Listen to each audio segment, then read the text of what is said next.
खुलुमबाय गोजोन फुंबिलिनि बयनिसिमबो गाहाम हामलायनायजों लोगोसे नोंथांमोनखौ आंनि एसबी बड' निउज चेनेलाव बयखौबो बरायबावनाय थाबाय आं सिबिरानि ब्रह्म नोंथांमोननि थाखाय आं फिन गोदान खौरां लानानै फैबाय आसा खालामो खौरांखौ नोंथांमोना जोबजासिम नायलांगोन। सासे आइजोखौ गाननाय जोमनाय खुनानै फासि फोनांदों। खोनासंब्लानो गोजांस्रियाव मोननाय आरो गिथावना बे जाथाया गुबुन रायजोनि नङा, बे जोंनि आसामावनो जादों। जाय जाथाया जों गासै आसामनि थागिबिफोरखौ लाजिफोनांदों।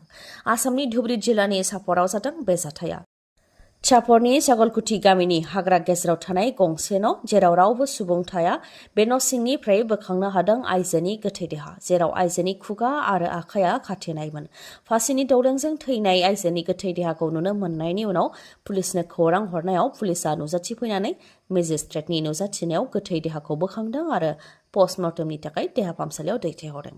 जिनाहारि खालामनानै बुथारनायनि सन्देह खालामनाय जादों। थैनाय आइजोनि फिसाज्लाया फोरमायथिनाय बायदिब्ला बिमाया फिसाय थैखांनायनि 15 बोसोर उनाव गुबुन हौवाजों जुलि खालामदोंमोन, जाय हौवानि मुङा शाहिदुल इस्लाम। बेनिखायनो बे बुथारनाय जाथायाव शाहिदुल इस्लामनिनो आखाइ थानायनि सन्देह खालामदों आरो जाथायनि सायाव गोख्रैनो नायबिजिरनाय जानांगौ आरो दायनिगिरिखौ साजा होनो नांगौ होननानैबो दाबि खालामदों बुथारजानाय आइजोनि फिसाज्लाया। मैयानि सानाव आसामनि गिबि मन्थ्रि डक्टर हिमन्त बिश्व शर्मा बिथाङा बिटिआरनि क'क्राझार आरो चिरां जिल्लायाव दावबायफैदोंमोन, जेराव चिरां जिल्लायाव गोबां बिथांखिफोरखौ बेखेवदों गिबि मन्थ्रि बिथाङा। चिरां जिल्लायावनो खामानि मावनो थाखाय गासै 500 कौटि रां होनाय जादों होननानै फोरमायथिदों गिबि मन्थ्रि बिथाङा।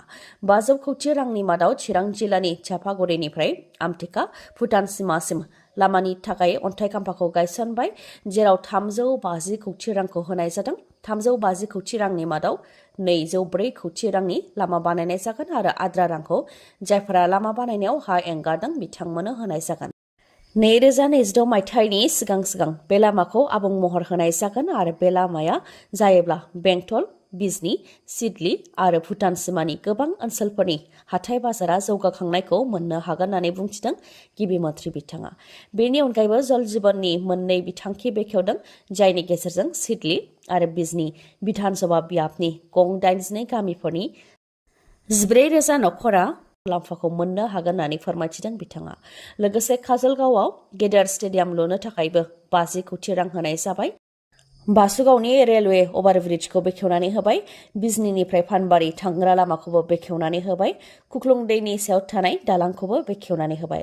क'क्राझार जिल्लायावबो बिजेपिनि गोदान मावखुलिखौ बेखेवबाय आरो बिटिआरनि मोनफ्रोमबो जिल्लायावनो बिजेपिनि मावख'खौ बे बोसोरावनो आबुं खालामनानै होगोन होननानैबो फोरमायथिदों हिमन्त बिश्व शर्मा बिथाङा। रेशन कार्डनि बेलायावबो जायफोरना रेशन कार्ड गैया बिथांमोना जाहाथे खाथिनिनो रेशन दखानाव थांनानै बानायनानै लायो, नङाब्ला MLN आव थांनानै एप्लिकेसन हैनो हागोन, अब्लानो 100% मोननो हागोन होननानै बुंथिदों आरो जायफोरना रेशन कार्ड दंखायो बिथांमोनहाबो आयुष्मान कार्डखौ मोननो हागोन आरो बेनि गेजेरजों जायखिजाया मेडिकेल कलेज बा देहा फाहामसालिफोराव 5 लाख रांसिम बेसेन नाङै फाहामथायखौ मोननो हागोन होननानै बुंथियो बिथाङा। बेनि अनगायैबो जायफोरना आयुष्मान कार्ड गैया बिथांमोनहाबो रेशन कार्डखौ दिन्थियोब्लानो बेसेन नाङै फाहामथायखौ मोननो हागोन होननानैबो बुंथियो गिबि मन्थ्रि बिथाङा। हादराव खनले रेलगारि जाब्रबथाय। हादराव फिन जादों गेदेर रेलगारि जाब्रबथाय, जायजों दासिम 4 थैनायनि खौरां मोननाय जादों। बे खेबाव नर्थ इस्ट एक्सप्रेस रेलगारिया रेल साइथिनिफ्राय बायजोआव थांनानै बेलथायहैदों। नर्थ इस्ट एक्सप्रेस रेलगारिया दिल्ली आनन्द बिहारनिफ्राय कामाख्या स्टेशन फारसे फैगासिनो दंमोन। बेयावनो बिहारनि बक्सार जिल्लानि रघुनाथपुर रेलवे स्टेशननि साखाथियाव गं 6 दाब्बाया रेल साइथिनि बायजोआव गोग्लैहैदों आरो बेनि मादावनो गंनै गंथामसो एसि दाब्बाया बेलथायहैदों। जाय जाब्रबथायजों दासिम गासै 4 सुबुं थैनायनि खौरां मोननाय जादों आरो 100नि गोबाङा जोखोम जादों। थैनाय सुबुं अनजिमाया बांबावनो हागौ। बे जाब्रबथाया मोनानि 9:35 रिंगासोआव जानो मोन्दों। जाथाय जानाय लोगो लोगोनो रैखा खालामग्रा हान्जाया रैखा खालामनायनि हाबाखौ मावदों। बेनि अनगायैबो रेल जाब्रबथाय जानायनि जाहोनाव रेल साइथिन सिगनेल पस्ट आरो मोब्लिब खुन्थियाफोरा थेर-बेथेर जादों, जायनि जाहोनाव गोबां रेलगारिफोरखौ केन्सेल खालामनो गोनां जादों आरो माखासे रेलगारिफोरखौ गुबुन रेल लामाजों दैथायहरनो गोनां जादों। रेल जाब्रबथाय जानायजों रेल लामाया बन्द जानायनि जाहोनाव गोबां रेलगारिफोरानो लेट जानोबो गोनां जादों। ओजोंहाय जाब्रबथाय जानायजों जायफोरा जोखोम जादों बिथांमोनखौ फाहामथायनि थाखाय खाथिसिननि देहा फाहामसालियाव लांनानै फाहामथाय हैनाय जादों। नर्थ इस्ट एक्सप्रेस बे रेलगारियाव गाव गावनि सुबुं दंमोनब्ला खौरां लानो थाखाय हेल्पलाइन नाम्बारबो फोसावदों। बरपेटा रडनिया 87998173 आरो निउ बङाइगावनिया 8011167078 कंग्रेस दलनि मोनसे गेदेर जाफुंसारनाय बिपिएफनिफ्राय लानानै जिएसपि बिजेपि आरो एजिपिनि दैदेनगिरिफ्रा कंग्रेस दलाव हाबफैदों। गुवाहाटीनि राजभवनाव खुंनाय जयनिं हाबाफारियाव हाबफैदों बिपिएफ जिएसपि बिजेपि आरो एजिपिनि दैदेनगिरि बिथांमोनहा। कंग्रेसआव आखाइ हमहैनाय दैदेनगिरि बिथांमोनहा बिपिएफनि बारग' जेनेरेल सेक्रेटारि प्रवीण बर', बिथांनि अनगायैबो बारग' मन्त्रि प्रणय राभा आरो जिएसपिनि बारग' वार्किं प्रेसिडेन्ट महिम हाजरिका, एजिपिनि हाइलाकान्दिनि बारग' भाइस प्रेसिडेन्ट हालालुद्दिन बरभुइया, जिएसपिनि बारग' स्टेट सेक्रेटारि तिलक फुकन, बिजेपिनि बारग' बिबानगिरि आवाल खान आरो माखासे दैदेनगिरिफोरा कंग्रेस दोलोजों आखाइ हमहैबाय। आसाम कंग्रेस इनचार्ज जितेन्द्र सिंह, आसाम प्रदेश कंग्रेस कमिटिनि आफादगिरि भुपेन बरा आरो लकसभानि एमपि गौरब गगৈ बिथांमोननि नुजाथिनायावनो बिथांमोना कंग्रेस दोलाव आखाइ हमहैदों। बिपिएफनि बारग' जेनेरेल सेक्रेटारि प्रवीण बर' बिथाङा कंग्रेस दोलाव आखाइ हमहैनायनि सायाव फोरमायथिदों दि राजखान्थिनिफ्राय गोजानाव थानानै समाजनि खामानि मावनो थाखाय बिपिएफ दोलोनिफ्राय बिथाङा ओंखारखाबायमोन।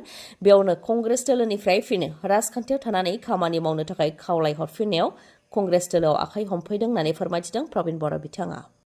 आफगानिस्तानाव फिन गिख्रंथाव बांग्रिं मावदों। थांनाय सनिबाराव गिख्रंथाव बांग्रिं मावनायजों 2400नि गोबां सुबुंनि जिउ खहा जानायनि उनाव आफगानिस्तानाव फिन 6.3 मेगनिट्युडनि बांग्रिं मावदों। फोरमायथिनो गोनांदि थांनाय सनिबारावसो आफगानिस्ताननि हिरात प्रभिन्सनि गुबुन गुबुन ओनसोलफोराव 4.3 निफ्राय 6.3 मेगनिट्युडनि गेजेराव गासै खेब 8 बांग्रिं मावदोंमोन, जायजों गेदेर गेदेर न' बांफोरा थेर बेथेर जादोंमोन आरो सा 2400नि गोबां सुबुंफोरा थैनो गोनां जादोंमोन। बेजों लोगोसे रोजा रोजा सुबुंफोरानो जोखोम जानो गोनां जादोंमोन। बेबायदि जाथाय जानायनि उनाव हिरात प्रभिन्सआव सुबुंफोरनि गोसोआव मोनसे गिखांनाय थासारि सोमजिदोंमोन, जेरावनाखि बांग्रिं मावनायनि जाहोनाव माखासे गामिफोरा आबुङै सिलिंखार जादों, सासेबो जिउ रैखा मोननो हायाखै। बेबायदि थासारियाव जायफोर बांग्रिंनिफ्राय जिउ रैखा मोननो हादों बिथांमोनहा गाव गावनि न'आव हाबनो गिनाय बेबायदि मोनसे थासारि सोमजिदोंमोन आरो न'आव हाबनो गिनानै बिथांमोनहा बायजोआवनो टेन्ट लुनानैसो दंखायोमोन। फारसेथिं रैखा खालामग्रा हान्जायाबो रैखा खालामनायनि हाबाखौ मावगासिनो दंमोन। बेयावनो आरोबाव मैयानि समाव बांग्रिं मावबावदों, जायनि सोमावथाया 6.3मोन, नाथाय खाफाल मोजां 6.3 मेगनिट्युडनि बांग्रिं मावनायजों 100नि गोबाङा जोखोम जादोंब्लाबो रावनिबो जिउ खहा जानायखौ मिथिनो मोननाय जायाखै। जायनाखि सुबुंफोरा न' सिङाव थायालासे बायजोआवनो टेन्ट लुनानै थाखादोंमोन, बेनिखायनो बांग्रिं मावदोंब्लाबो सुबुंनि जिउ खहा जायाखै होननानै मिथिनो मोननाय जादों। जाबाय थानाय आईसीसी ओडीआई वर्ल्ड काप 2023आव भारतआ आफगानिस्तानखौ फेजेननो हाबाय। दिल्लीनि अरुण जेटली स्टेडियामाव आईसीसी ओडीआई वर्ल्ड काप 2023नि क्रिकेट गेलेनाय जादों, जेराव भारतनि हानजाया 8 विकेट्सआव देरहासारनो हादों। भारतनि हानजाया गासै 273 रान बानायनो हादों। भारतनि क्रिकेट हानजानि केप्टेन रहित शर्मानि गोख्रों गेलेनायनि जाहोनाव भारतनि हानजाया गोख्रैनो देरहासारनायखौ मोननो हादों। बिथां रहित शर्माया खेब 2 4 गर बुदों आरो खेब 4 6 गर बुदों आरो बिथाङा गासै 133 स्कर खालामदों, जाय आफगानिस्तानखौ फेजेननायाव मदद होदों। आईसीसी ओडीआई वर्ल्ड काप 2023 बे गेलेनायाव आफगानिस्ताना 272 गर बानायनो हादोंमोन आरो भारतआ 273 गर बानायनानै देरहासार जानो हादों। इजराइल आरो पेलेस्टाइननि गेजेराव दावहा जानायजों थैनायनि सुबुं अनजिमाया गासै 3600सो जाबाय, जेराव जोंनि हादरनि मुंदांखा टीवी सिरियेल नागिननि एक्ट्रेस मधुरा नायकनि बिब' अरिया आरो बिनि फिसायाबो इजराइल बुथारजाबाय, जेराव बिथांमोननि उन्दै उन्दै फिसाफोरनि मोखाङावनो बिब' आरो बिगुमैखौ बुथारनाय जादों होननानै मिथिहोदों बिथाङा। रिपर्टनि बायदिब्ला इजराइल आरो पेलेस्टाइननि गेजेराव दावहा जानायाव थैनाय फ्राय 3600सोनि मादाव इजराइलनिया 1200सो आरो पेलेस्टाइननिया 900सो। बेनि अनगायैबो इजराइलनि आर्मिया फोरमायथिनाय बायदिब्ला 1500सो हामास उदखारिफोरनि गोथै देहाखौ मोननो हानाय जादों, जायनाखि हामास उदखारिफोरा इजराइलनि सिमाखौ सिफायनानै इजराइलाव हाबफैदोंमोन आरो माखासे ओनसोलफोरखौ दखल खालामदोंमोन। बेयावनो गावलायलायनायाव इजराइलनि सिङावनो गासै 1500सो हामास उदखारिफोरनि गोथै देहाखौ मोननो हानाय जादों होननानै फोरमायथिदों।